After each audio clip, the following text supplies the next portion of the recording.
बिस्मिल्लाहिर्रहमानिर्रहीम। आज आप लोगों के साथ शेयर करूंगी मैं इंस्टेंट हलीम बनाने की रेसिपी, जो कि बहुत कम टाइम में बहुत आसानी के साथ बनकर तैयार हो जाता है। हलीम बनाना कोई मुश्किल काम नहीं, बस कुछ परफेक्ट मेजरमेंट्स चाहिए जिसको आप फॉलो करें तो उससे आपका हलीम बहुत ही लेज़दार, गाढ़ा और जायकेदार बनकर तैयार होता है। तो फिर रेसिपी को एंड तक देखें, अच्छी लगे तो लाइक भी कर दें और चैनल पर न्यू हैं तो चैनल को भी ज़रूर सब्सक्राइब कर लें। अस्सलाम वालेकुम माय यूट्यूब फैमिली, कैसे हैं आप लोग?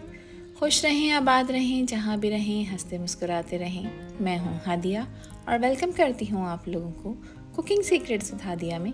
तो चलें फिर जल्दी से रेसिपी स्टार्ट कर लेते हैं। इंस्टेंट हलीम बनाने के लिए यहाँ पर मैं 3/4 कप ले रही हूँ गेहूँ का दलिया, यानी गंदम का दलिया आपने इस्तेमाल करना है। साबित गंदम का मैंने इस्तेमाल नहीं किया, इसमें मैंने इसका दलिया इस्तेमाल किया है। इसके अलावा आधा कप मैं इसमें डाल रही हूँ जौ का दलिया। इन दोनों चीज़ों को जब आप इस रेसिपी में ऐड करते हैं तो उससे आपका हलीम बहुत ही जल्दी बनकर तैयार हो जाता है। एक तो इसको पूरी रात के लिए भिगोना नहीं पड़ता, दूसरा ये कि ये जल्दी बनकर तैयार हो जाता है। इसको अच्छी तरह से 2 से 3 दफ़ा पानी से आपने वॉश करना है। उसके बाद फिर आपने इसको किचन काउंटर पर ले आना है और इसमें उबलता हुआ गर्म पानी डालना है, इतना कि ये दलिया जो है पानी के अंदर अच्छी तरह से डिप हो जाए। अब आपने इसे रेस्ट देना है। इसको रेस्ट देने के लिए 1 घंटे तक आपने इसे किचन काउंटर टॉप पर ही छोड़ना है और इसको कवर करके रखना है। 1 घंटे में ये बहुत ही अच्छी तरह फूल कर तैयार हो जाएगा और पूरी रात जौ और गेहूँ को भिगोने से आपकी जान छूट जाएगी। दलिए को भीगे हुए आधा घंटा हो चुका है। अब मैं इसमें कुछ दालों का इस्तेमाल करूँगी। तो सबसे पहले मैं इसमें शामिल करूँगी आधा कप चने की दाल। इसके अलावा इसमें शामिल करूँगी आधा कप मूँग की दाल। आधा कप मैं इसमें चावल का भी इस्तेमाल करूँगी और शामिल करूँगी इसमें आधा कप मसूर की दाल।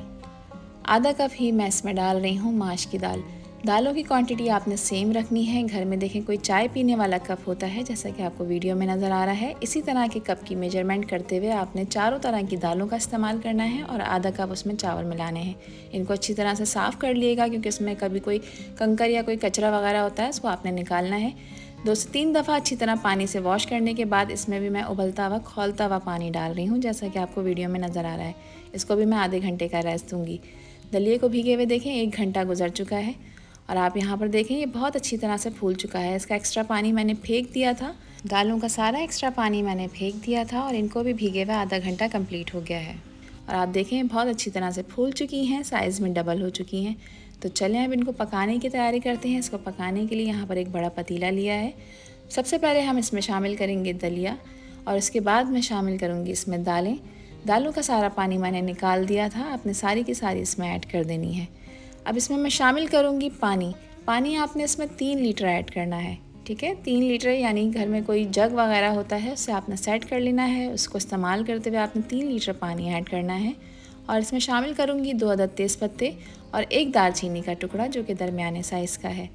इसके अलावा इसमें शामिल करूँगी मैं 1 टीस्पून हल्दी पाउडर और नमक शामिल करूँगी मैं 1 टेबल स्पून। नमक आप अपने टेस्ट के अकॉर्डिंग ऐड करिएगा, कम या ज़्यादा जितना आपको पसंद हो। बाद में ज़रूरत पड़ेगी तो हम और ऐड कर लेंगे। अच्छी तरह से मिक्स करेंगे। अब देखें दालों को जब हम पकाते हैं तो अक्सर ऐसा होता है कि दालें जल जाती हैं या नीचे से लगना शुरू हो जाती हैं। तो ये जले नहीं, लगे नहीं, इसलिए मैं 2 टेबल स्पून इसमें कुकिंग ऑयल का ऐड कर रही हूँ। अब आपने इसको बॉईल करना है। बॉईल जब आ जाए उसके बाद फिर आपने इसे कवर करना है और 1 से 1.5 घंटा पकाना है। तो चलें इसका कोरमा बनाकर तैयार कर लेते हैं। तो मैं प्रेशर कुकर का यूज़ कर रही हूँ, जिसमें मैंने 1.5 कप शामिल किया है कुकिंग ऑयल का। कुकिंग ऑयल मैं यहाँ पर ही पूरा डालूंगी, आखिर में हम बघार नहीं लगाएंगे। 2 बड़े साइज़ की प्याज थी, जिसको मैंने इस तरह स्लाइस फॉर्म में कट करके इसमें शामिल किया है। चूल्हे का फ्लेम वो आपने हाई करना है और प्याज को आपने बहुत अच्छी तरह से एक खूबसूरत सा लाइट गोल्डन कलर का फ्राई कर लेना है। इससे पहले भी मैं आपको वीडियो में बता चुकी हूँ कि प्याज को आपने किस तरह से फ्राई करना होता है। तो यहाँ पर देखें मुस्तकिल प्याज को मैं चला रही हूँ, इसका कलर भी चेंज हो रहा है। जैसे ही प्याज का कलर देखें लाइट गोल्डन की तरफ आना शुरू हो जाए तो आपने एक प्लेट, जिस पे 1 अदद मैंने पेपर टॉवल बिछाई हुई है, और 1 चमचा जिससे मैं इसको निकालूंगी, उसको आपने रेडी करना है। और इस स्टेज पे आपने चूल्हे का फ्लेम बिल्कुल लो कर देना है। प्याज यहाँ पर देखें गोल्डन हो चुकी है। अब मैं इसको निकाल लूँगी। तो इसका एक्स्ट्रा ऑयल आपने स्ट्रेन कर देना है और इसको आपने निकालना है उस प्लेट पे जिस पे पेपर टॉवल बिछाया हुआ है।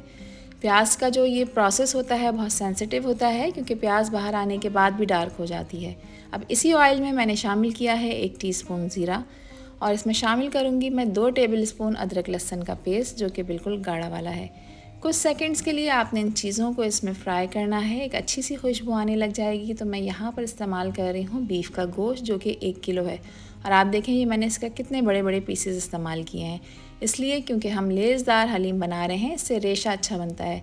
मैं बड़े पीसेस का इस्तेमाल कर रही हूँ और बोनलेस गोश्त का इस्तेमाल कर रही हूँ।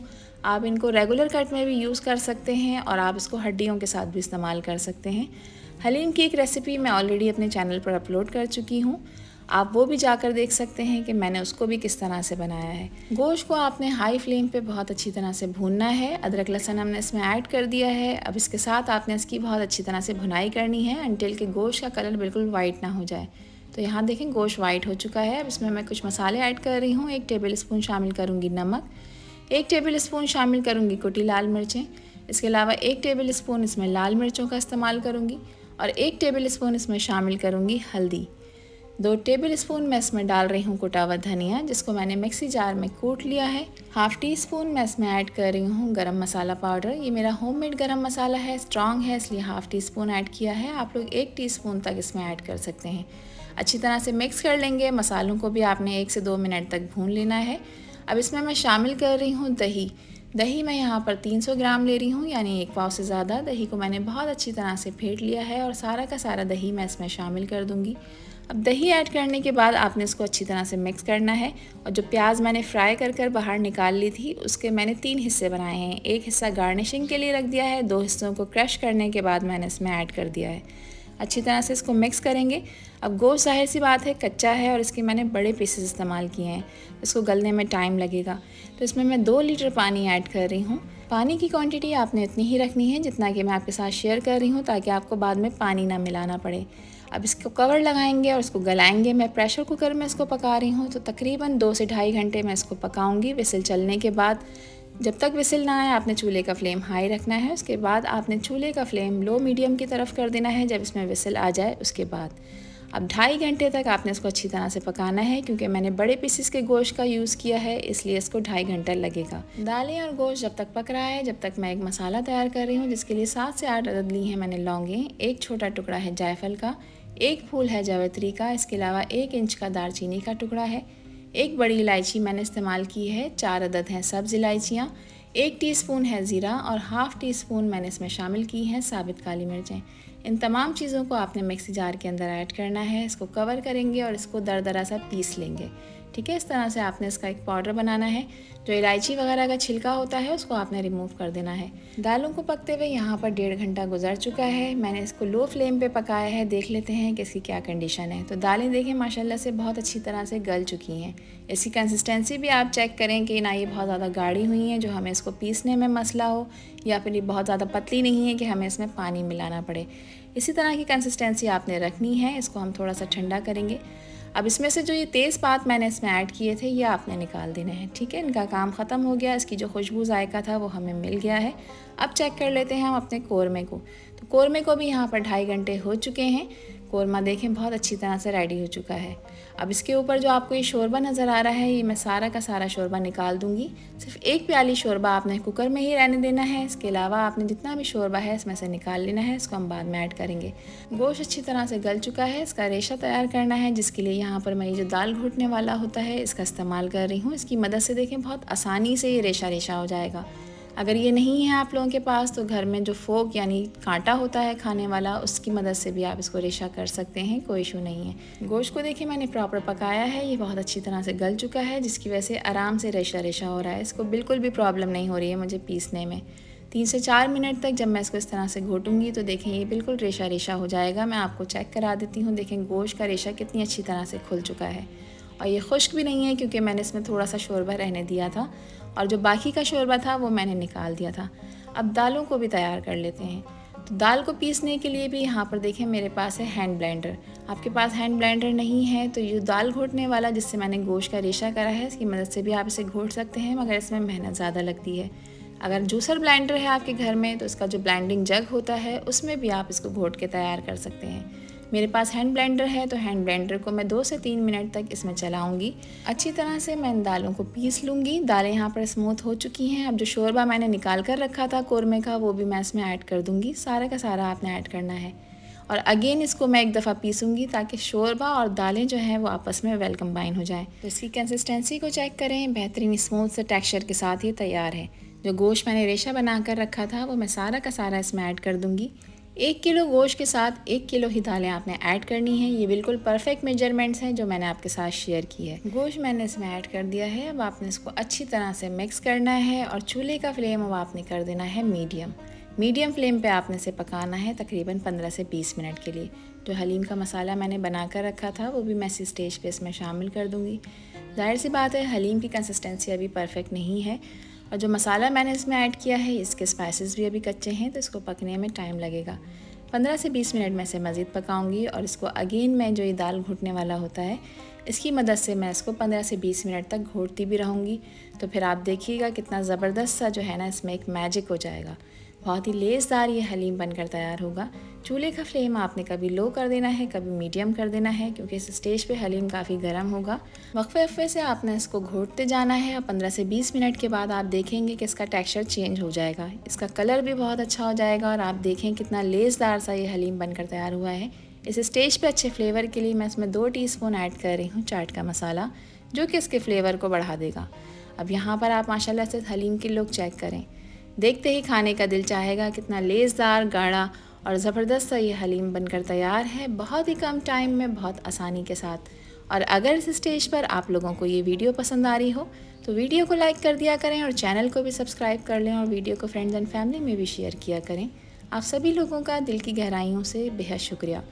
मज़ेदार से गर्मा गर्म इस हलीम को हम सर्व कर लेते हैं खूबसूरत सी डिश में।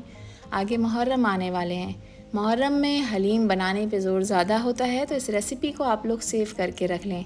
जब भी ये रेसिपी ट्राई करें तो मुझे ज़रूर बताइएगा कि आप लोगों की रेसिपी कैसी बनी। अब इसको मैं गार्निश कर रही हूँ वो तली हुई प्याज से जो मैंने निकाल कर और बचा कर रखी थी इसके लिए। इसके ऊपर मैंने स्प्रिंकल किया है थोड़ा सा चाट मसाला और मैं इस पर गार्निश कर रही हूँ बारीक कटा हुआ हरा धनिया। कुछ अदरक के स्लाइसेस भी मैंने इसमें लगाए हैं जिसको जूलियन स्टाइल में मैंने कट कर लिया था और इसको सजा रही हूँ मैं बारीक कटी हुई हरी मिर्चों से। तो लीजिए जनाब, फिर तैयार है हमारा क्विक इंस्टेंट हलीम जिसको मैंने बनाया है बहुत कम टाइम में, बहुत ही आसानी के साथ। इसकी लुक से ही आपको अंदाज़ा हो गया होगा कि कितना ज़बरदस्त और कितना टेस्टी बनकर तैयार हुआ है। तो फिर देर किस बात की, जल्दी से जाएँ और रेसिपी ट्राई करें, ख़ुद भी मज़े करें और अपने फैमिली मेम्बर्स के भी मज़े कराएँ। उम्मीद करती हूँ कि ये रेसिपी और वीडियो आप लोगों को पसंद आई होगी। पसंद आई हो तो कमेंट सेक्शन में अपना प्यारा सा फीडबैक मुझे लाजमी शेयर करिएगा। आपके प्यारे से कमेंट का मुझे इंतज़ार रहेगा। आपसे फिर मिलूँगी इंशाल्लाह एक न्यू वीडियो में एक न्यू रेसिपी के साथ। जब तक हादिया को दीजिए इजाज़त। अपना बहुत सारा ख्याल रखिएगा, अपनों का भी ख्याल रखिएगा और मुझे भी अपनी प्यारी दुआओं में याद रखिएगा। अल्लाह हाफिज़, अल्लाह निगहबान।